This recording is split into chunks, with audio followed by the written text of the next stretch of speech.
welcome back to the Hip Hop African Podcast. Today, I am super excited to have Sensei Tate, who is the host or was the host of the HIPHOCALYPSE podcast radio show, which, I'm going to put out there that it was the first um, African hip hop podcast out there. It was definitely the first kind of regular podcasts that had regular episodes. So I think there were maybe a couple here and there that would be out there in kind of the web sphere. But HIPHOCALYPSE was, I think, the first one that, regularly you could tune in and get episodes on iTunes or wherever.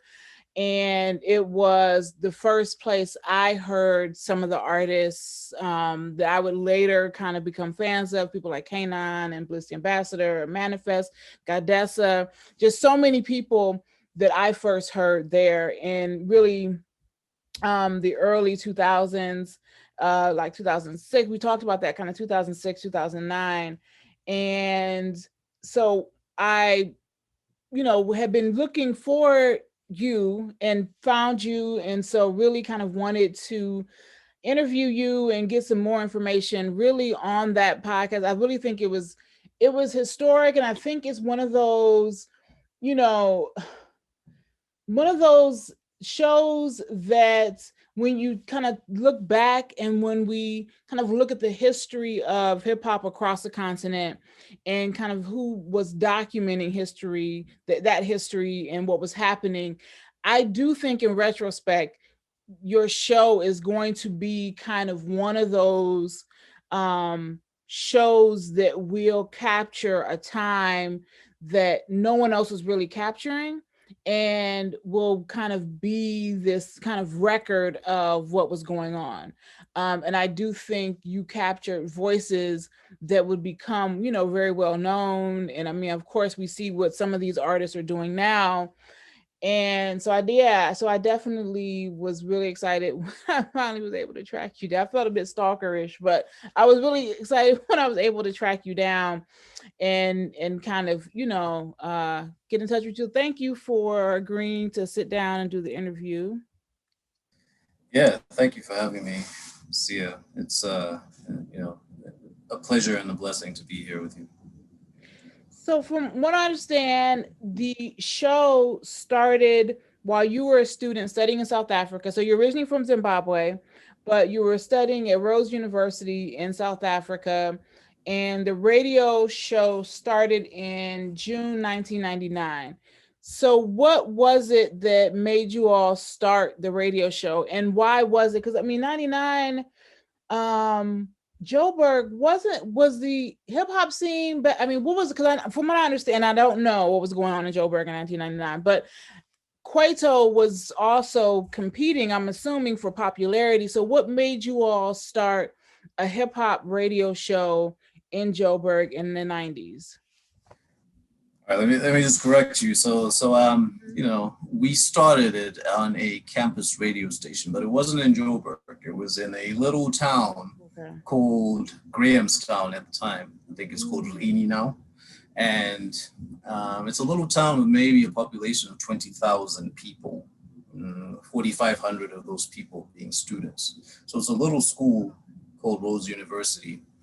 And in that little school, they had a campus radio station. And on that campus radio station was any mix of different music, but mostly pop radio, and as you say, Kwaito, and whatever the sound of the day in South Africa was. So me being a student, a first year freshman student from Zimbabwe, met a guy called Nkanyiso Ntembu, who, he went by the name So, and he was also a hip hop head. I walk into my dormitory, and in the background, I hear, the Jizz's Liquid Swords. And I was like, this is the guy that I can vibe with. So we just hit it off from the jump, and we realized that there was a deficit of what we used to say, there was no real hip hop on the radio. You've heard these themes before, I'm sure. We said, well, he was a computer science major. I was an economics major. We had some resources as far as the internet goes. We could we could source music. Let's play some real hip hop on the local radio station. So that's how the show started. It's like it's really a revolution. We're revolutionizing the airwaves. You know, it's the end of the world as you know it. It's an apocalypse, but it's a hip hop apocalypse. So we called it the apocalypse. Okay. And so then that from the radio show, you all was it the mix? Did the mixtape come? Because I know a mixtape came out of that. So the mixtape came before the podcast. Yeah, definitely. So 99 to 2004, I'm on campus doing the radio show. I actually graduated from 2003. But the radio show was carrying on. So after I left, a guy by the name of Rob One, he started doing the show. A couple of other people, Mabato, a couple of other people that I won't reference here. They did the show for probably 7 years after I left. So through 2010, the radio show was happening on that small campus radio station in Grahamstown, South Africa. So after I leave, and now I'm working in Johannesburg, but I still have the connections to the artists back on campus. So I said, well, you know, a couple of the close friends of mine who were producers, hip hop producers in Johannesburg, the innovators, you know, shout outs to Second Son and TNG. They used to produce music, hip hop music from campus. And we figured let's showcase some of these artists that they were working with. And that was the genesis of the HIPHOCALYPSE mixtape that we released in October of 2004. And so the artists that were on that mixtape, those were mostly artists that were connected to the show? Yeah, so it's a campus radio show, and you have students and local non-student artists that live in the town that would come through the show and they do freestyles or bring their demos or whatever it is. And the mixtape was just a showcase of those artists produced by the innovators. Okay. And so then that was also the mixtape that Yugen Blackrock was on? Is that the one? Yeah. So also featured on that mixtape is, you know, a freshman girl by the name of Yugen Blackrock.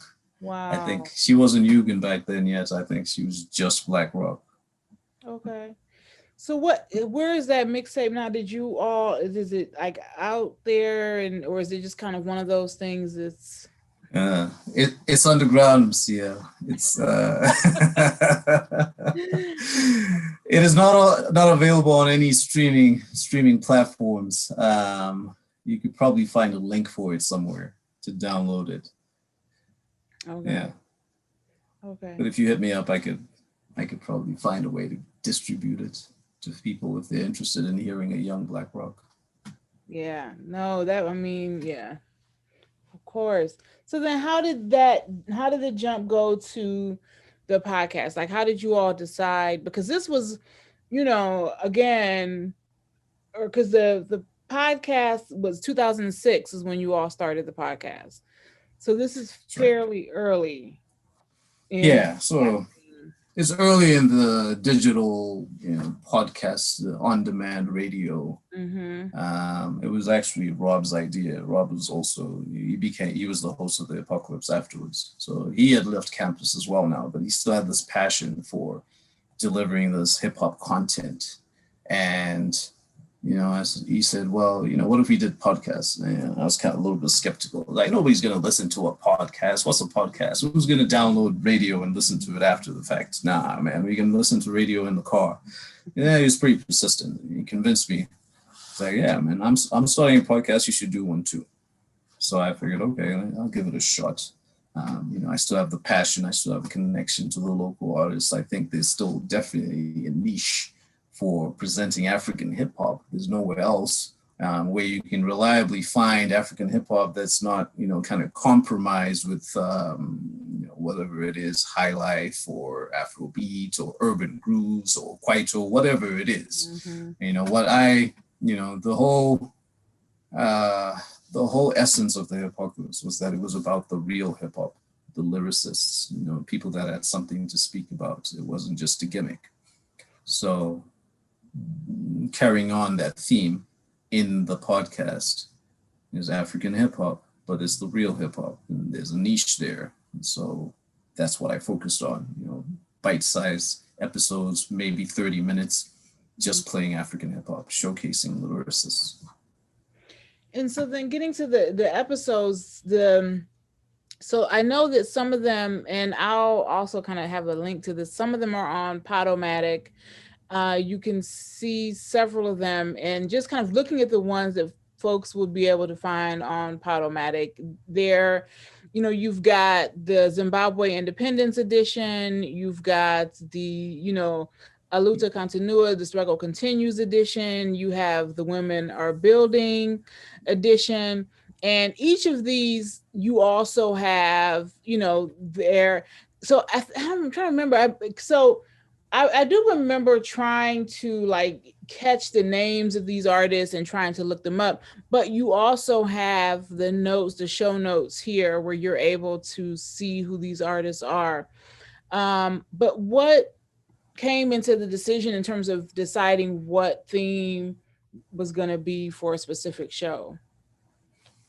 Yeah, I mean, I had full creative control, right? I could play whatever I wanted, and I could make the theme be about whatever was going on at that moment. So it just depended what was happening in my life at that moment, and I'd want to, make the theme centered around that. So, if it was February, maybe it's a Black History Month edition, or maybe it's a Valentine's Day edition. I think I did both of those. And then if it was the African Cup of Nations, there's an episode centered around that theme.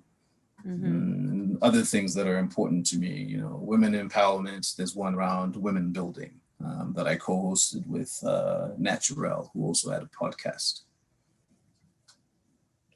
Okay. And so then in terms of the artists that you were able to have, so of course, coming out of Southern, oops. Oh, I hear the intro. Did not mean to do that. So speaking of the artists that were on there, a lot of them, of course, because you're coming out of Southern Africa, were from Southern Africa. So there are a lot of South African artists, artists from Zimbabwe. And there weren't a lot of Namibia, Botswana. Now, I don't know if that's because the scene in Namibia and Botswana was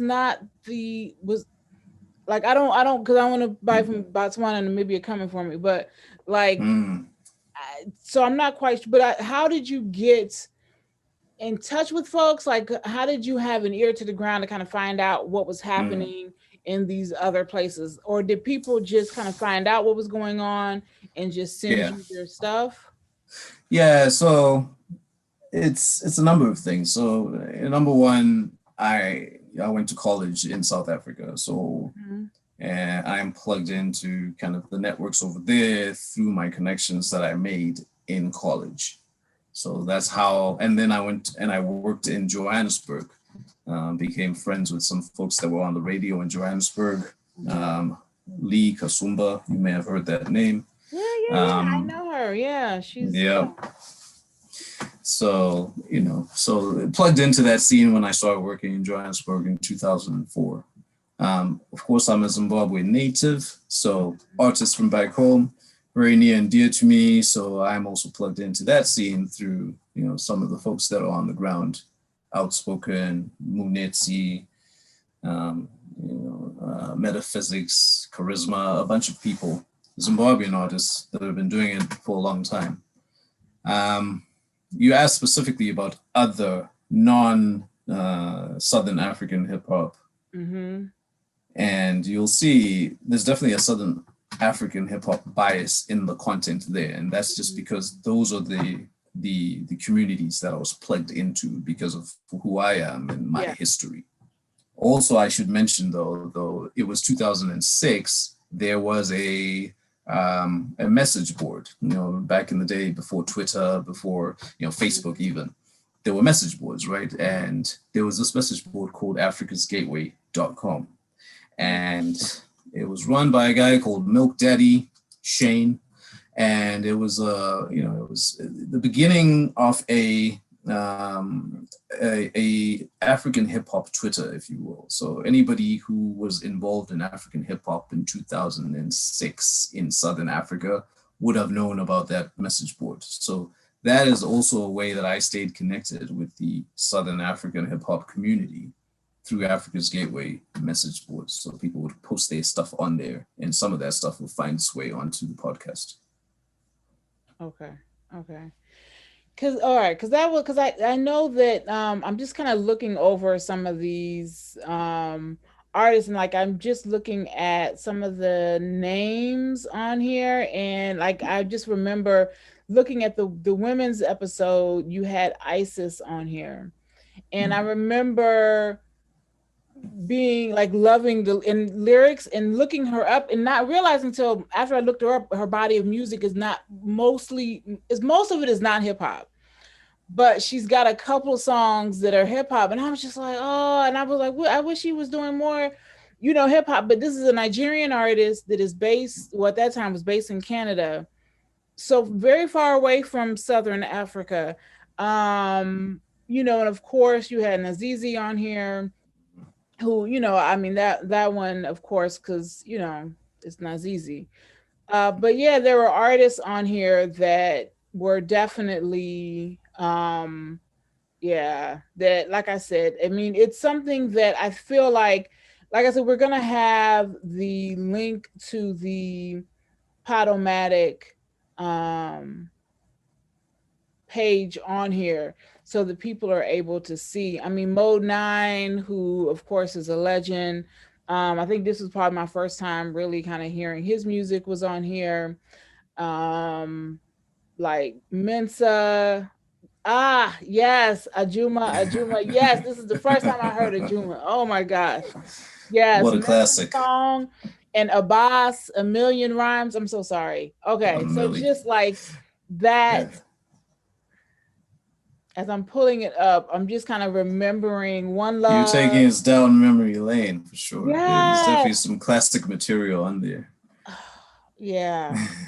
But Man. as you say, it's not just Southern African artists. There's a vast range. I think I don't want to say the most obscure, but the most rare one that was on there was an artist from Equatorial Guinea who was rhyming, I think, in Portuguese. So it's all over the continent, and not just artists on the continent. There was artists in the diaspora as well. Yeah, no, definitely. Because I mean, there were some artists like Chosan, who at the time was, I don't know if he was in the UK or the US. But yeah, there were definitely Mensa, who is in the UK still, from Ghana, but in the UK. So okay, so in terms of looking at the show went from 2006 to when 2009 is when the podcast ended. Yeah, 2009 is probably when the podcast ended. Yeah. So I guess the question is, this is kind of as podcasting is taking off, and as more and more artists especially are coming online, because I really feel like 2010 2011 we're seeing more artists getting social media pages and all. So why kind of go offline when everybody else is coming online? Do you feel that yeah, why go offline, and do you feel that there is a space now for this show? Do you feel like there's that void that's there? Do you feel like you guys left a void that still needs to be filled? Definitely think there's always space for more African hip hop, especially when it's the real hip hop. If it's the lyrics, if it's the hip hop that's addressing the social issues, the social commentary that has a message, there's always more space for that on the radio or on the internet. So yeah, absolutely, 100%. I think there is so much space there. There are other content providers right now, like your podcast, Hip Hop African, that is filling that space right now. There's a lot of space to grow, in my opinion. I stopped doing that particular podcast because, you know, some life happened. And being over here in the United States, further and further disconnected from those communities, and with the rise of Twitter and other things, so that we no longer had that message board where we could just connect and vibe. So people have now gone into, you know, it's more fragmented. Mm. So, you know, procuring the content is not as easy as it used to be. Even though people are online now, they're not going to a central place. So this Africa's Gateway was really more of a central place that people, the content would find you. You wouldn't have to go and search for the content. And I have a little bit less time now, in 2009, starting a new job, moving to a different city in the United States, meeting my wife. So, you know, a lot of things life changes have happened, and I don't have as much time as I used to. The passion is still there, but the time is not there. Mm-hmm.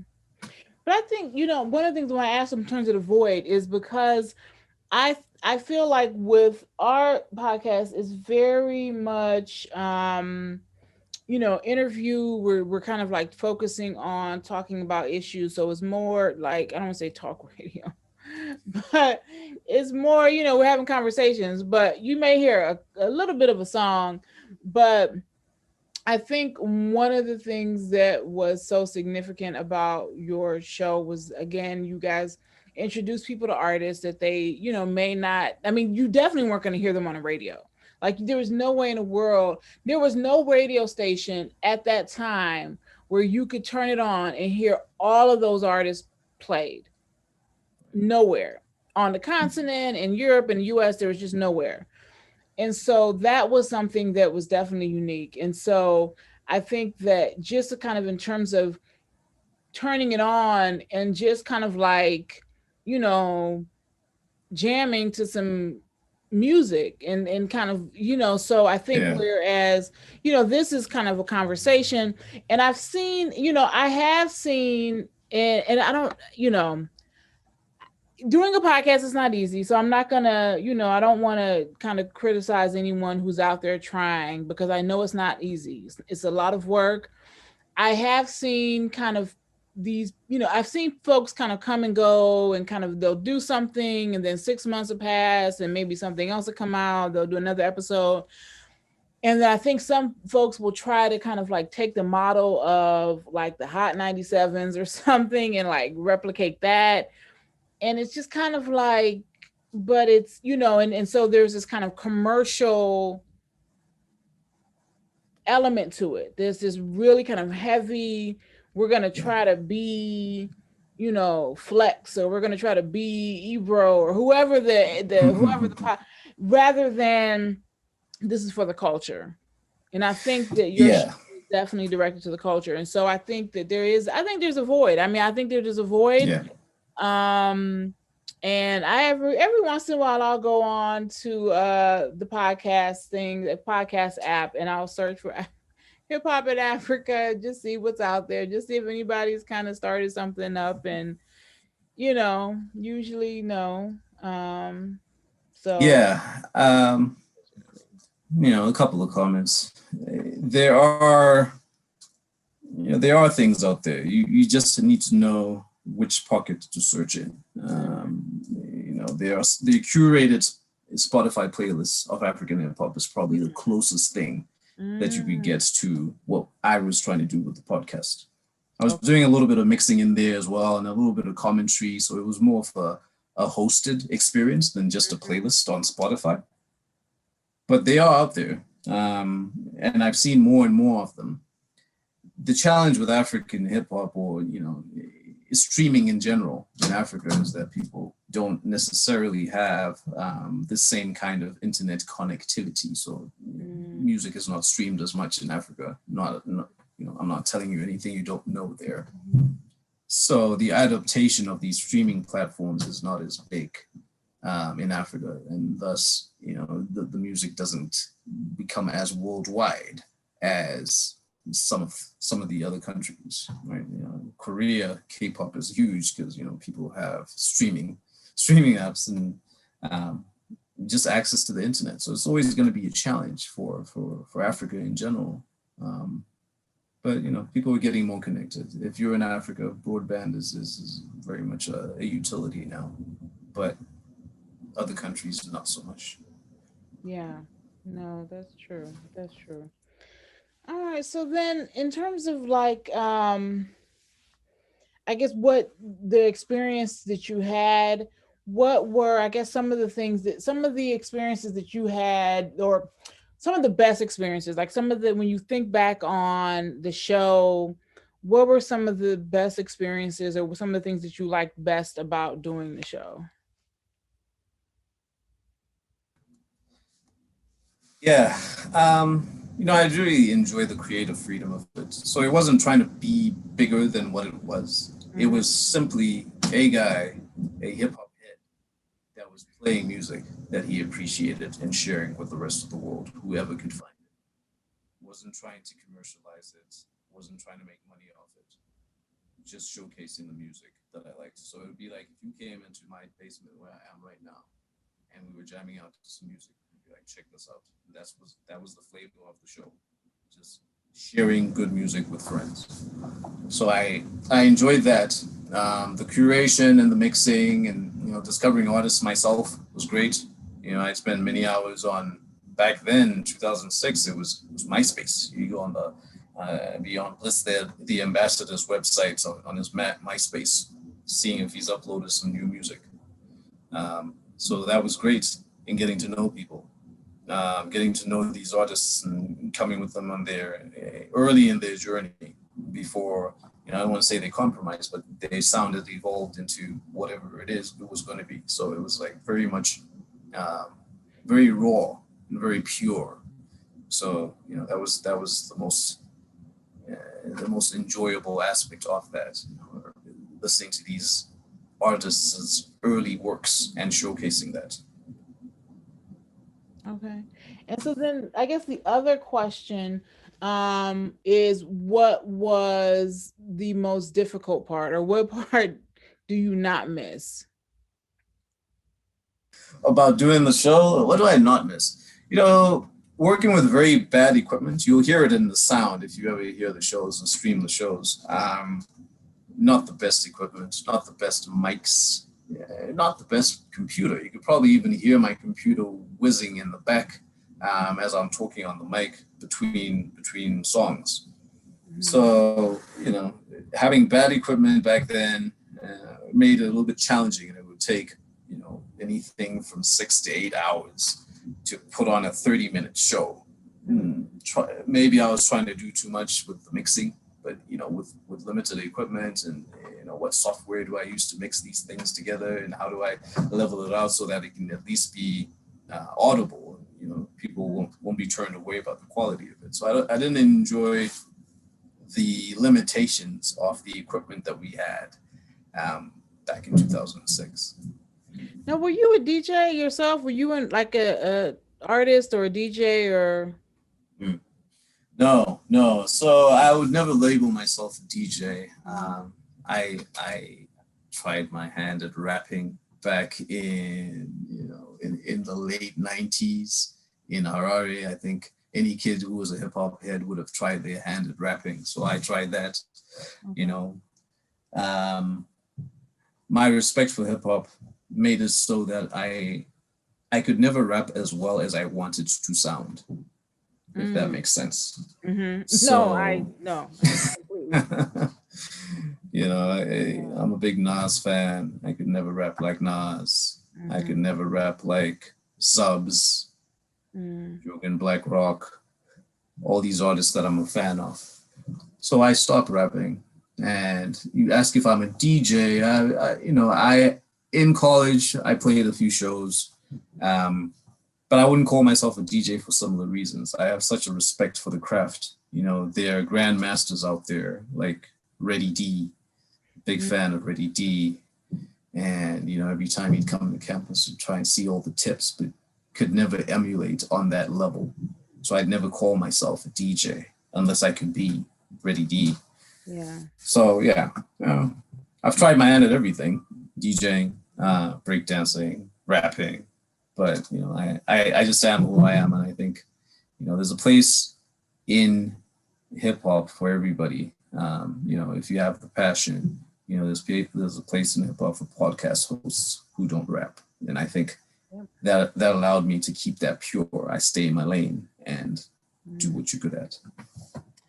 Yes, very, very true. Yes, that's a lesson I learned. I think in high school. Back in high school, I was like, oh no, can't do this, can't do that. So yeah, I didn't figure it out what I was gonna do until graduated from college. I was like, oh, I can write and I can do this. But okay, well, I know I'm still kind of in hopes in terms of folks will be able to get stuff on Podomatic, but I'm definitely still hopeful that somehow folks will be able to also kind of hear the entire catalog, because I really feel like there's so much classic content there, that it's just like a gold mine of early artists. So I appreciate you. I appreciate the work that you did. I know when I discovered the podcast, it was so critical to my kind of discovery. I think that being Tanzanian and being like, only knowing what was happening in Tanzania, and maybe a little bit about what was going on in Kenya, was very limited. And in Tanzania, it was very limited. And so to be able to hear all this other stuff, especially when I heard Gadessa, I mean, you know, it was just like social ills and some of the other stuff. I was just like, oh. And then I Yeah, think I heard Eavesdrop and yeah. yeah, and I thought that they were a duo. I didn't realize they were both individual artists.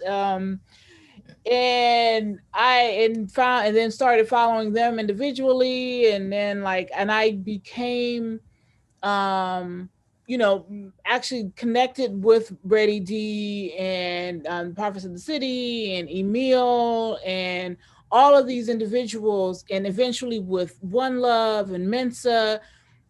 And like kind of the nucleus, the beginning of a lot of that was hearing them first on your show. So it's like literally these little branches that kind of grow into all of this other stuff, and you never know where it's going to begin. It was a beautiful thing, right? We always used to call it a movement. It's the HIPHOCALYPSE movement. So it's not just the radio show on campus, the mixtape or the podcast or the thing on digital satellite radio. It's just a movement. And, your testimony is confirmation of that, to say, yes, absolutely. You can reach people in the furthest corners of the world, whether it's Tanzania or Washington, D.C., and have a connection with them, but never have met them. I only met you, a few weeks ago. Mm-hmm. But to hear that we had such an influence on what you would eventually grow this thing into, and you're certainly part of that movement too. Mm-hmm. It's a beautiful thing. Yep. All right. Thank you so much for coming on. Yeah. Thank you for having me.